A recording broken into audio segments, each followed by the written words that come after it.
Guys, it is the start of Readathon season and I am so excited.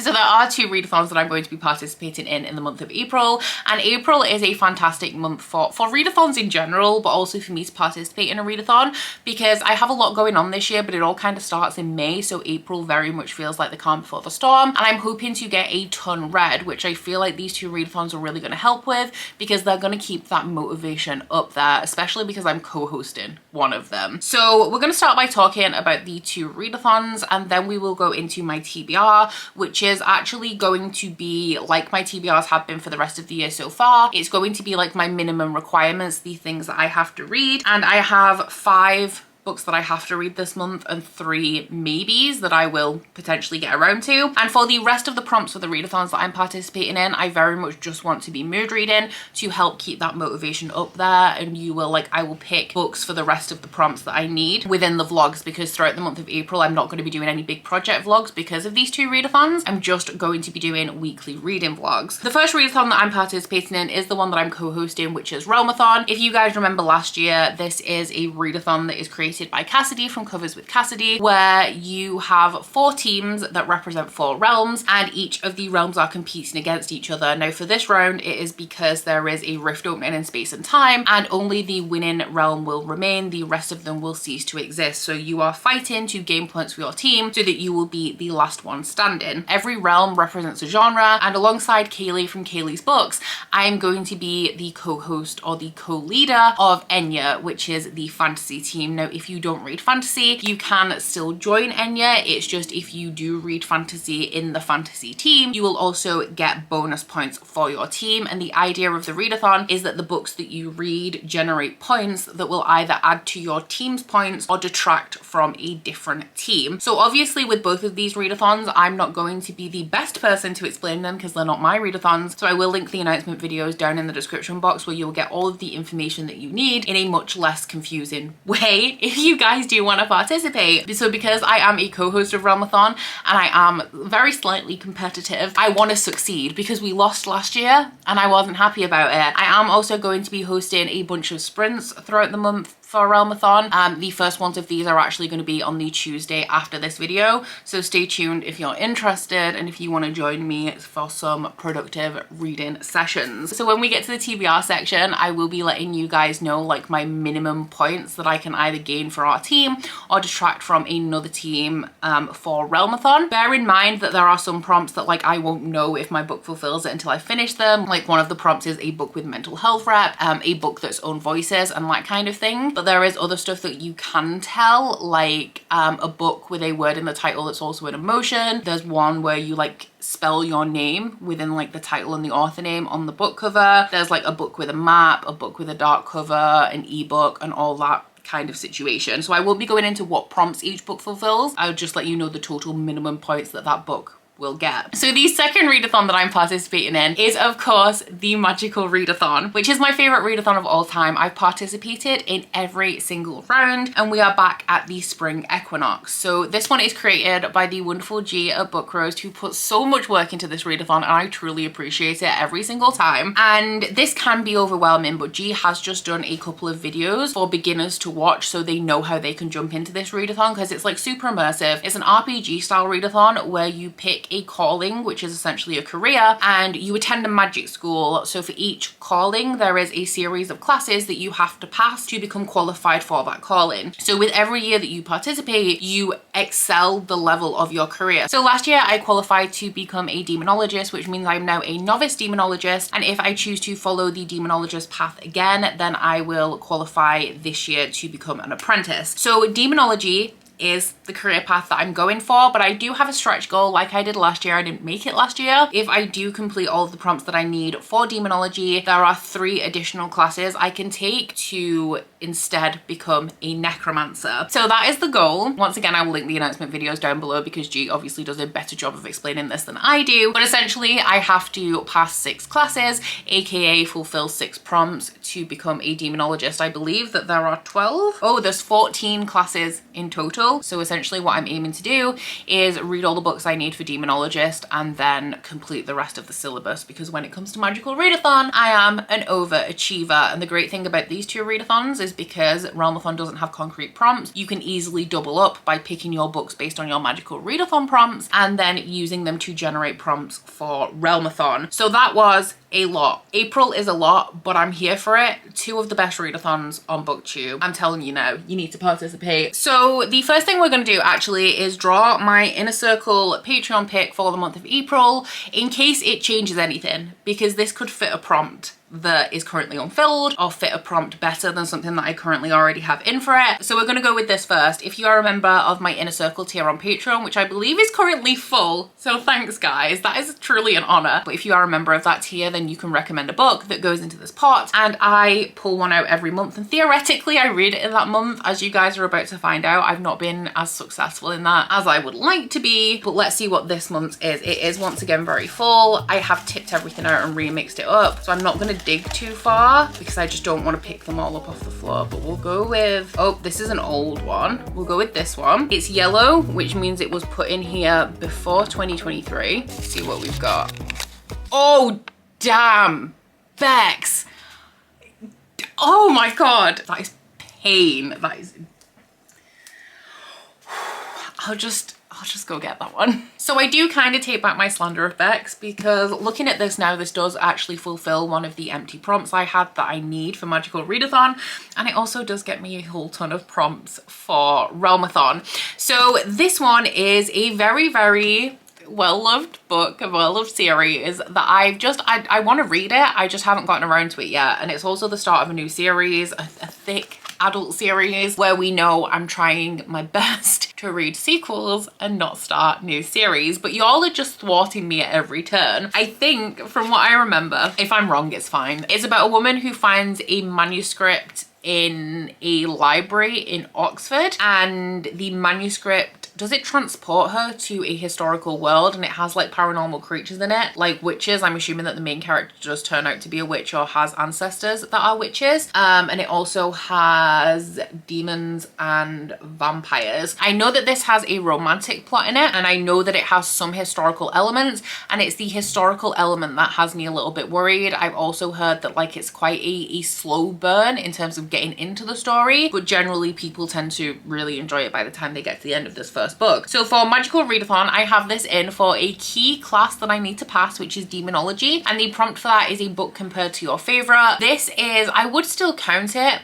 but this is more, people have recommended this to me a lot because I love Crescent City. And then for Realmathon, this one potentially will get me 65 points for Enya, but that does depend on whether this is classed as a hybrid genre, because like I said, I know that it has romance, I know that it's slightly historical, I just don't know to what degree. But if it does not class as a hybrid, then it will still get me at least 55 points. So speaking of those Patreon picks, I am woefully behind, but my book club requirements are, I want to say they're minimal, they're truly not, but I'm feeling optimistic that I'm going to clear through all my Patreon picks this month, and it really helps that I'm actually super excited to get to them.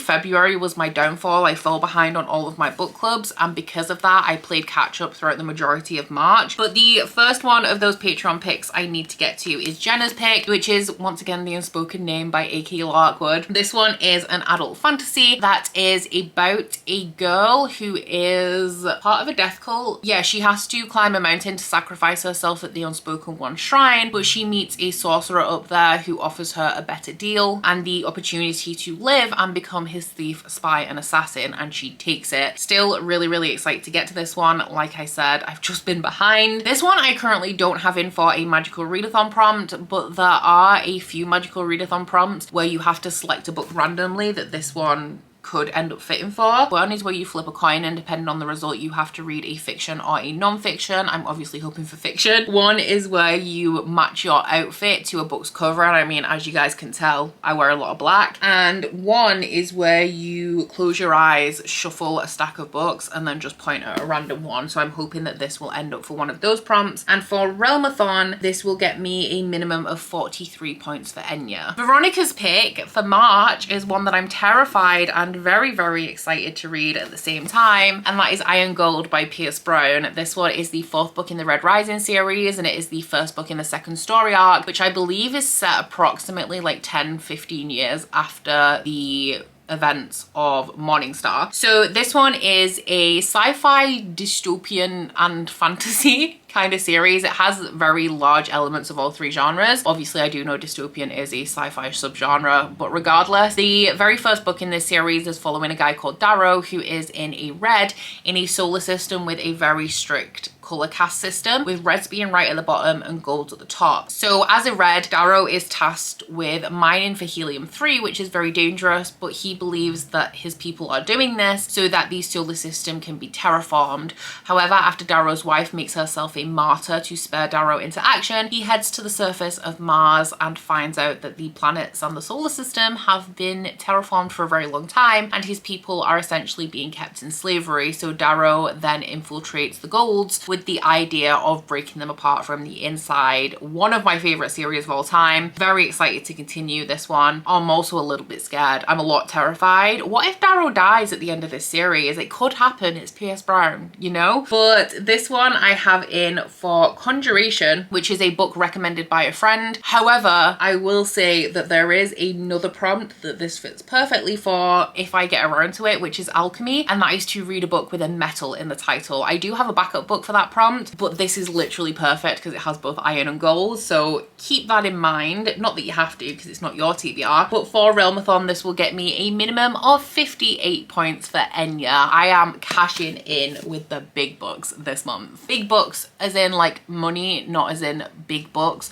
but also yes, all of these books are very thick. So Patreon picks out of the way, let's move on to those book clubs. One that I need to read, this is going to be like my first or second read of April, is The Faithless by C.L. Clarke, which I do have an arc of on NetGalley. I'm reading this because I am a guest host on the MB Book Club for the month of March, which is a book club that is created by Jessie from Jessie on YouTube. I was supposed to read this in March and I fell behind, but the live show for this I believe is going to be on Friday the 14th of April on Jessie's channel, so I have time, which is great. But this one is the sequel to The Unbroken by C.L. Clarke, which I did read right at the beginning of March, and this one is an adult fantasy about a soldier called Terrain who was essentially kidnapped as a child by a country that is colonizing like a bunch of desert cities, and she was taken into the Balladeran army and raised as one of them, albeit in a way that actually oppresses her and her people a lot.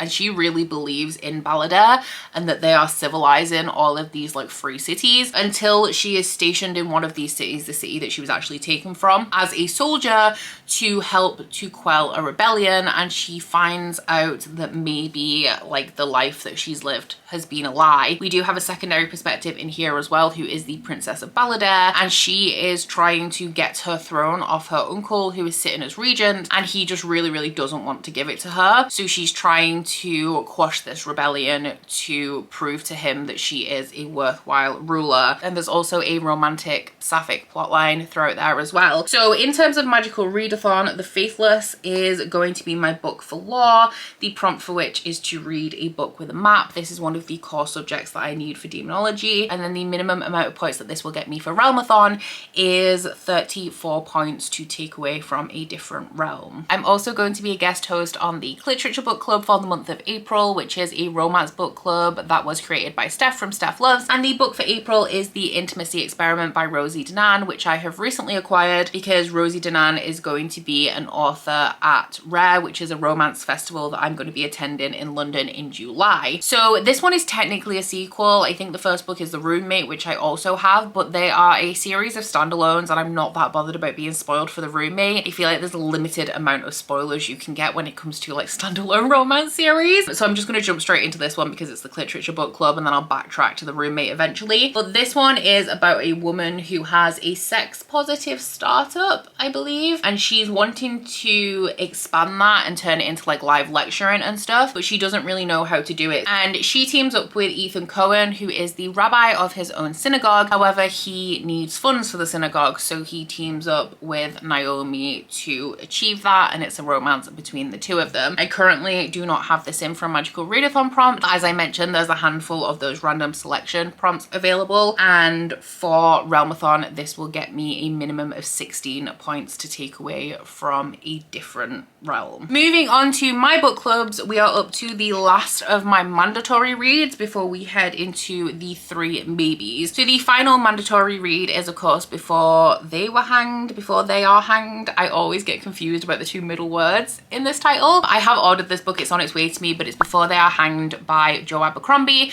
which is the second book in the First Law series, which is the series that Catch Up Book Club is currently making their way through. This one is an adult grimdark series about what is it about? What is it about? That's a very good question. We are following 3 characters. One of which is a like royal torturer, an inquisitor. One of which is a barbarian in the north of the world. And one of which is a like rich, privileged fencing champion. The plot, well, I'm actually not sure what the plot is. I predict that the plot is going to be about looming war between the Union, which is the area of the world that we spend most of our time in the first book, and the north, and also the south seem to be gearing up to go to war as well. So I feel like that is going to have a lot to do with the plot, but we also have a plot line in here where magic is slowly dying out, and one of the prominent side characters is a magician who I feel like is potentially going to be working towards bringing magic back to the world. There is also a lot in here about the history, which I love it. Like, a lot of fantasy series do this, but I love it when the majority of the plot is tied into like historical events, but we have like prominent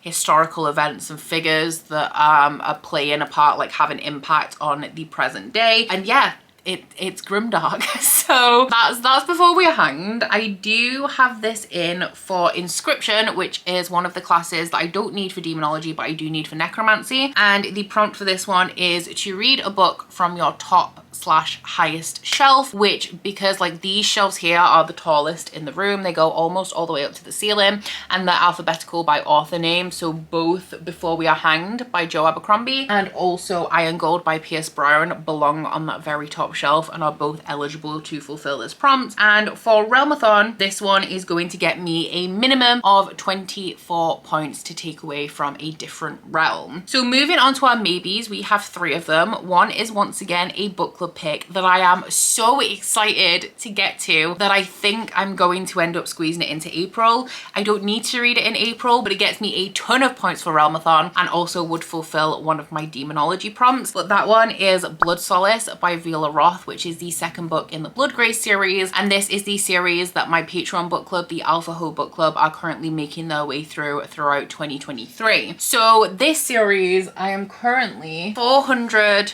pages into book 1, and this is a book where like I started off like it was wading through mud getting through the first 80 pages of Blood Mercy, but when I hit like page 125 it got more interesting, and now I'm desperate to finish this video, get it edited so that I can get back to my book essentially. But this is a very political fantasy romance series. It's an indie series that is following the bastard daughter of the king as she is negotiating with one of the like hated immortals of the world, the Hesperines. Now Hesperines are vampiric creatures, but they are very, very peaceful, and they have come to Tenebra, which is the country that Cassia's father is the king of, to negotiate or like renegotiate a peace treaty that was created like hundreds of years ago but has since lapsed. And the Hesperines are hated and treated very badly, but all they actually really want is peace and the ability to help people unhindered without being like persecuted for it. And the majority of the book, at least where I'm up to, takes place in a series of conversations between Leo and Cassia that they have at night. It's very slow moving, it's a slow burn, it's very political, the writing is very formal, a little bit difficult to get into, and Leo is a bit of a cinnamon roll love interest, which usually isn't my favorite. It is in real life, but not usually in fiction. When I tell you I read the hottest blood drinking scene, like I haven't read a ton of them, but it was so good. So I'm desperate to move on to Blood Solace, even though this is a chunky book that I don't necessarily need to be reading in April. And this one fulfills a prompt that I need for Magical Readathon, which is Elemental Studies. And the prompt for that is to read a book with flowers on the cover. And this gets me an enormous amount of points for Realmathon. This will get me 82 points for Enya. So the final two books I would like to add to the maybe part of this TBR are two romance arcs that I have. One I would like to read because the publication date is coming up, although it is only in May, so I'm not like desperate to read it in April. And the other one I just am truly desperate to read as soon as possible. That one is Love Theoretically by Ali Hazelwood. The publication date for this is only June, so I have time. And I am tempted to save this for my flight to New York in May because I have like 7.5 hours there of uninterrupted reading time. Ali Hazelwood has very quickly become one of my favorite contemporary romance authors as well. So I really truly just want to get to this one as soon as possible. But this one is about a woman who is, I think she is a physicist and also a professor,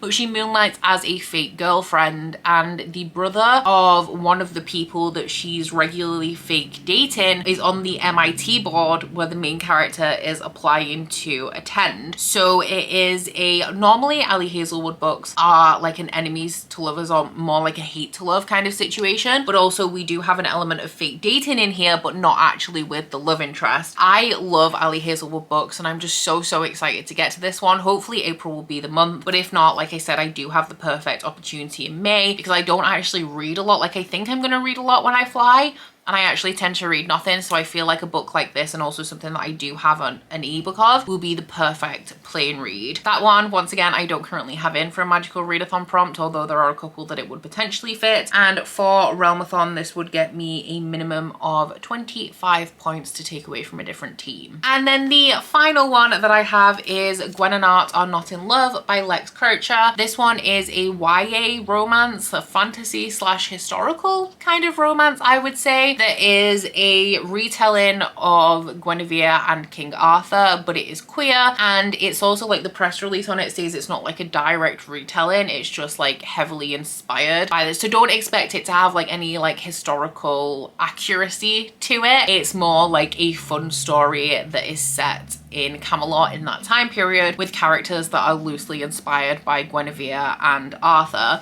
So this one is about the two of them who are betrothed, but they don't actually like each other. I think they hate each other. So I think they kind of agree to like a marriage of convenience kind of situation, because I think Gwen catches Art kissing a boy and Art finds a steamy like diary entry that Gwen has written about the kingdom's only female knight. So they agree to like fake date and a marriage of convenience so that they can pursue like their own things, which is a very typical thing in history, especially among royals. But it's called Gwen and Art Are Not in Love. I don't know whether this is actually going to turn around into a romance between the two of them, but it just sounds fun, so I'm down for it. For Magical Readathon, this one I have in for astronomy, which is not a class that I need for anything, but the prompt for that is a book that has 2 letter E's in the title. And for Realmathon, this gets me a minimum of 22 points to take away from a different realm. Is this everything? Well, this is everything that I have for my April TBR. It is a lot. I know it's a lot this month, but I'm actually surprisingly chill about it, and I could not for the life of me tell you why. But I do also have a few ebooks to go in here. Remember, I have The Faithless by C.L. Clarke. I have Before We Are Hanged by Joe Abercrombie, which should be arriving today. I have Blood Solace by Viola Roth, which I will be reading on Kindle Unlimited, but also I'm going to get myself a physical copy because they're stunning. Love Theoretically is an ebook as well, so it's a lot, but I'm here for it. I am, like I said, going to be doing a whole bunch of sprints throughout the month on my channel, as well as weekly sprints on Patreon. There is a weekend like 48-hour readathon for Realmathon that I'll be participating in, as well as doing a 24-hour readathon with my patrons. And because I have so much going on like next month, I want to spend this month essentially charging my batteries ready for next month. So yeah, I'm going to be doing that with a book in my hand. Let me know down in the comments whether you've read any of these books, which ones you'd recommend and what you thought of them. And also let me know if you are participating in Realmathon or Magical Readathon or both. And for the ones you are participating in, let me know your realm or your calling, depending on the readathon. But that is it for this very long TBR video, for this very ambitious readathon TBR that I'm very excited about. So please don't forget to like this video if you liked it and subscribe if you wanna. If you head into my description box, you'll find a link to my Goodreads, Instagram and Twitter if you'd like to follow me on any of those, as well as link to my Bookish candle website, the Etsy for that, and a 10% off discount code. But that's it from me today, guys. Bye! Oh, you bite your friend like chocolate. You say you'll go where nobody knows, with guns hidden under our petticoats. We're never gonna quit it, no, we're never gonna quit it, no.